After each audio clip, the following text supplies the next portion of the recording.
The radical power of authenticity, rising through trauma to triumph. Have you ever wondered what it would feel like to stop hiding, to lay down the mask you've been wearing for so long that sometimes you forget it's even there? I recently had the profound privilege of interviewing Kasanne Anderson, a remarkable woman whose work in trauma recovery has transformed countless lives across continents. What struck me most about our conversation wasn't just her wisdom, though there was plenty, but the way her entire being radiates the truth she teaches. Kazan doesn't just talk about healing, she embodies it. Her presence is living proof that our deepest wounds, when embraced rather than hidden, become the very source of our greatest power. The journey Kazan guides people through isn't about positive thinking or quick fixes. It's about something far more revolutionary: the courage to be exactly who you are, scars and all. And in a world obsessed with filters and facades, that's not just brave, it's radical. Think about it. We live in a world that's constantly telling us to filter ourselves.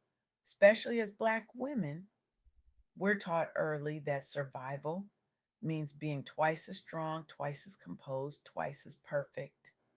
The strong Black woman isn't just a stereotype, it's a survival mechanism many of us inherited before we could even name it. But what if strength looked different than we've been taught? What if true power lies not in how much we can endure without breaking, but in our capacity to be broken open and still rise? When Tarana Burke founded the Me Too movement, she wasn't sitting in a boardroom strategizing a viral hashtag. She was sitting across from a 13-year-old girl who had just confided her story of sexual abuse. In that moment, Burke later shared, she couldn't find the words to tell this child me too. The pain was too raw, too familiar. She froze. That moment haunted her, but instead of burying it deeper, she let it transform her.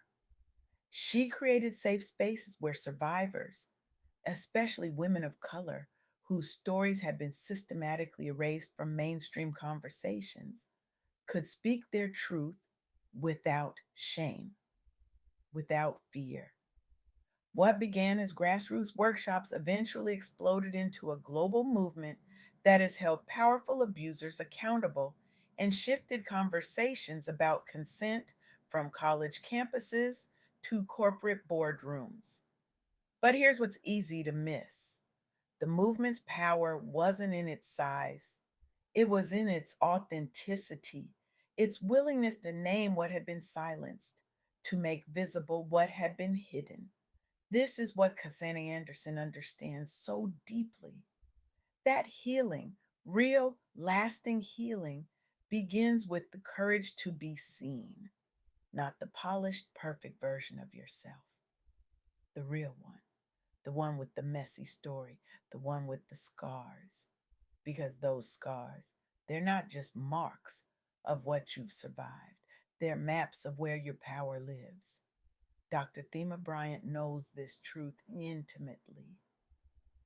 As a psychologist, ordained minister, and now president of the American Psychological Association, she has revolutionized how we understand trauma and resilience, especially for Black women.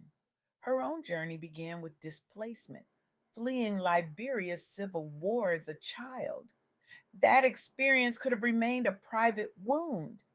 Instead, she transformed it into a mission, creating healing spaces where spiritual practice and psychological science could work together, where trauma could be addressed without shame, where resilience could be celebrated without glorifying suffering.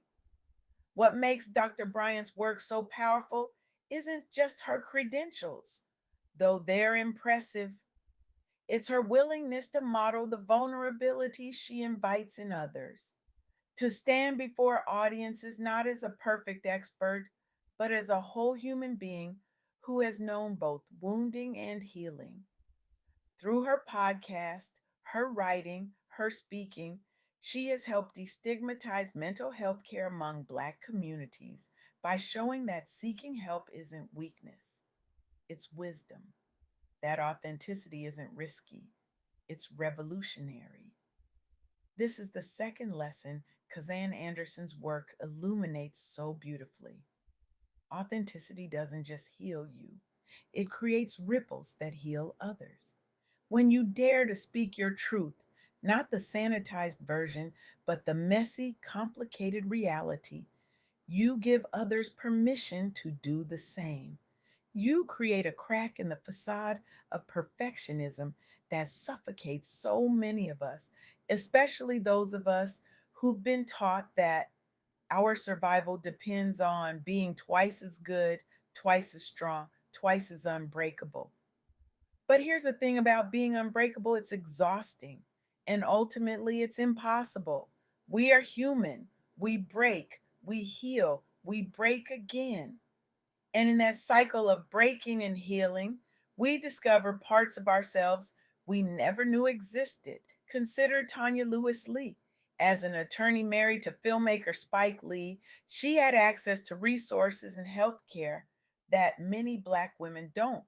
Yet, when she experienced pregnancy loss, she confronted the same devastating reality that affects Black mothers across America, a maternal health care system where racial bias leads to disproportionately high mortality rates for Black women. She could have processed that grief privately. Instead, she channeled it into action. She produced documentaries like Aftershock that put real faces to the statistics. She launched awareness campaigns that sparked national policy discussions and congressional hearings on racial bias in medicine. By sharing her story authentically, she didn't just process her own pain, she created networks of support for other grieving families. She didn't just highlight problems, she inspired solutions that are saving lives. This brings us to the third and perhaps most powerful truth that emerged from my conversation with Kasanne Anderson. You are more than your circumstances. Your past does not define you. What defines you is how you transform adversity into purpose. Each of these women, Tarana Burke, Dr. Thema Bryant, Tanya Lewis Lee, faced circumstances that could have diminished them: sexual assault, war, pregnancy loss. But they refused to be defined by what happened to them. Instead, they defined themselves by what they created from those experiences. This isn't about toxic positivity or finding the silver lining in trauma. It's about something much more profound: the human capacity to integrate our wounds into our wholeness, to allow our pain to deepen our compassion rather than harden our hearts. In the soft girl era, this sacred pause many Black women are finally claiming for themselves.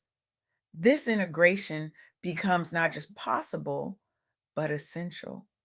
Because being soft isn't about being weak, it's about being whole. It's about dropping the superwoman cape that's been suffocating us and remembering how to breathe. It's about recognizing that our power has never come from pretending to be invulnerable. Our power comes from embracing our full humanity, the strength and the softness, the courage and the fear, the wisdom and the wounds.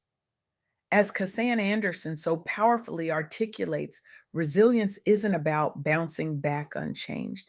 It's about integrating our experiences, even the painful ones, especially the painful ones, into a more authentic, more compassionate version of ourselves. This is the journey from surviving to thriving, from doing to being, from strong to soft, and discovering that softness contains a strength we never imagined. So here's my challenge to you today: take one step toward authenticity. Not next week, not when you feel ready. Today, choose one part of your story that you've been hiding, even from yourself. It might be a trauma, it might be a dream you abandoned, It might be a truth about who you really are that doesn't fit neatly into the boxes others have created for you. Write it down, speak it aloud, share it with someone you trust, create art from it. However, you choose to express it, bring it into the light because your story, your whole story, matters, not despite the difficult chapters, but because of them. Those chapters have shaped you, strengthened you, prepared you for this moment, the moment when you finally give yourself permission to be seen. Not perfect, not polished, just real. And in that realness, you will discover what Tarana Burke, Dr. Thema Bryant, and Tanya Lewis Lee all discovered, that authenticity isn't just healing, it's contagious. When you show up as your full self, you create space for others to do the same. You create cracks in the facades we've all been taught to maintain. You let light in. This is how we heal, not alone in our separate silos of shame, but together in circles of truth, not by pretending to be stronger than we are, but by being brave enough to be exactly as strong and as vulnerable as we actually are. The world doesn't need your perfection, it needs your truth. It needs your voice. It needs your story, especially the parts you've been told to keep hidden. Because somewhere right now, someone is suffering in silence, believing they are alone. Your authenticity could be the key that unlocks their prison of shame. Your courage could be the permission they've been waiting for to finally fully breathe. So I ask you, what would happen if you stopped hiding? If you laid down the mask you've been wearing so long? If you allowed yourself to be seen, not as who you think you should be, but as who you truly are? That is the radical power of authenticity. That is the journey from trauma to triumph. That is what it means to rise, not despite our stories, but because of them. The time for hiding is over. The time for healing is now. And it begins with you, with me, with all of us, daring to be exactly who we are. Thank you